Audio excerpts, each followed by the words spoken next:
Today I have someone who is very close and dear to me that I've asked to be part of this 100 Stories campaign. And some of you may know our personal stories already. We've got a very intertwined story, but I'm here today being the mental health advocate that I am because of the power that this woman has.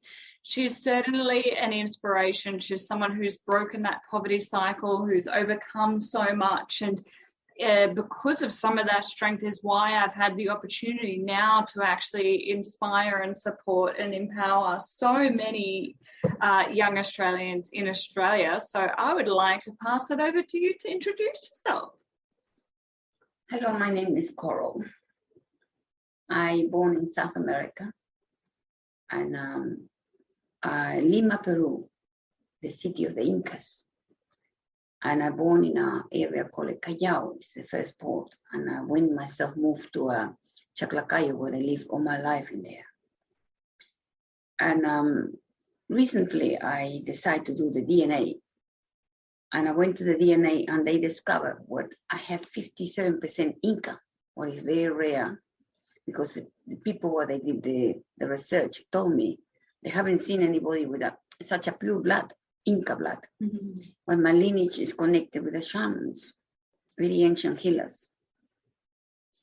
Myself, I went through a very difficult time, but now I'm here and I did what I need to do to be able to survive and be here. Yeah. And thank you for being part of this 100 Stories campaign. I'm keen to ask so many people these questions, but I get the chance now to ask you, what is one mental health tactic that you yourself use? Because not every day is going to feel like a good day. So what's one thing that you use for your own mental well-being to help perk you up, to get your mood going? Because I went through so much. What I had no help, I had no one around where they can help me and assist me. Even if I reported to tell them this is happening to me, nobody put attention to me. What I did by being so little, I began to give myself a cold showers, a very, very cold showers. And that actually got me to be able to react and be able to not want it to be that way. There's a lot of evidence that cold showers are actually great for your mental health and well-being. It really supports this physiology shift to awaken ourselves into our bodies. So it's fantastic to hear that you've found that as a tactic to help support yourself. You know, if not every day is a great day, you've got some tactics there to help support you. Fantastic. Tell me, what is one message of hope that you have? Just imagine that there's someone that right now, whether it's a young child or a teenager, that could be going through quite a lot. And I know you helped me when I was younger too. And what are some of the messages of hope that you have for them that they may need to hear right now? When I discovered a poem where they give him to Nelson Mandela when he got free from jail, we are children of the world. We can be anything what we wanted to be, and we are strong and we are beautiful, we are amazing. That poem actually wanted me to really so strongly wanted to go and search for help and be able to not to see my daughter, because my daughter, when she was left very young, stayed with me to look after me, not to kill myself. I can see her cry.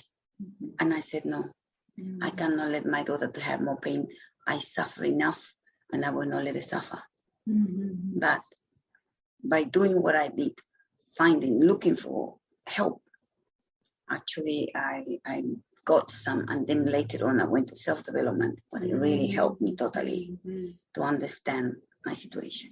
And for those that may not know, the poem that she's referring to, I don't know it word for word, but it's along the lines of, what is our biggest fear? It's our light, not our darkness, that we're most frightened of. And skipping forward, there's this beautiful part that says, when we shine in our light, we also unconsciously give permission for other people to do so themselves. And that is something that we both live and breathe. And it's a very beautiful message there.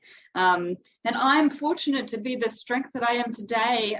One of the things that my mother introduced in our life was personal development. And I remember how maybe at age 10 or younger, you had introduced this aspect of goal setting or affirmations and visualizations and all sorts of things that we can do to help improve our... We used to play games when we travel from Sydney to Canberra or Canberra to Sydney to play games with affirmations and things. Were very, very interesting. Yeah, very simple.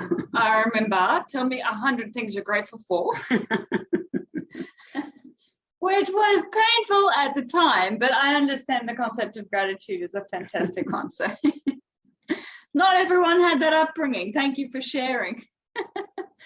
My last question to you is, you know, a lot of people have been coming to me who have stories where they have been suicidal or they have helped support someone who's been suicidal before. And what I love from that is it kind of normalizes it, you know, hey, I've been through that before. Oh, I have.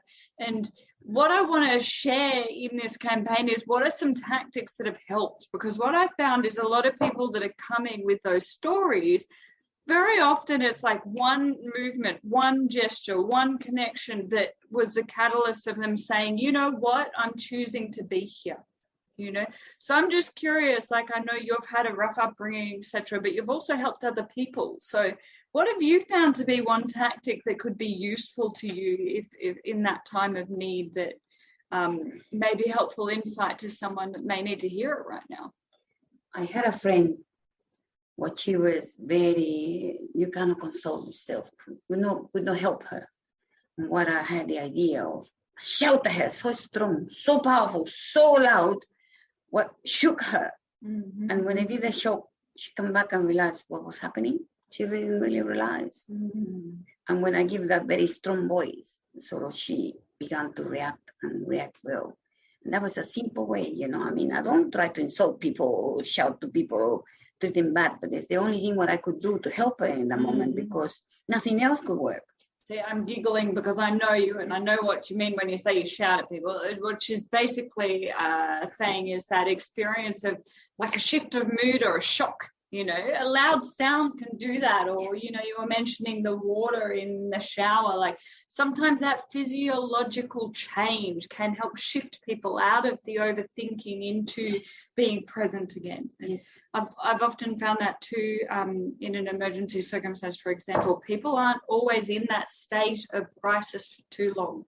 Sometimes they are, but sometimes the best thing is to, how can we de-escalate that crisis? And often it could be just having a conversation with someone, but if they're too emotional or if they were overwhelmed with the circumstance, it sounds like in your circumstance, you know, a loud sound was able to, you know, pull out a bit of a shift in someone. So sometimes I recommend them to go and put a happy music or go and sit down and watch after the, you know, the big trauma when I went to the shouting. Have a happy music and watch a movie where they make a laugh, and really very good, very good, helping them a lot.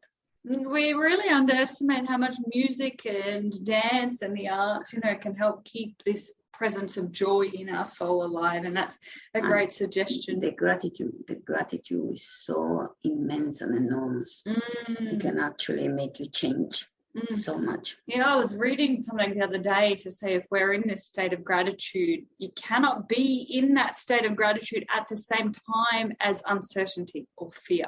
You know, you can either be in a state of fear or a state of gratitude. It's so powerful when we really, truly are committed to the mindset of gratitude, for example. We cannot live in that uncertainty. There's something very powerful with that.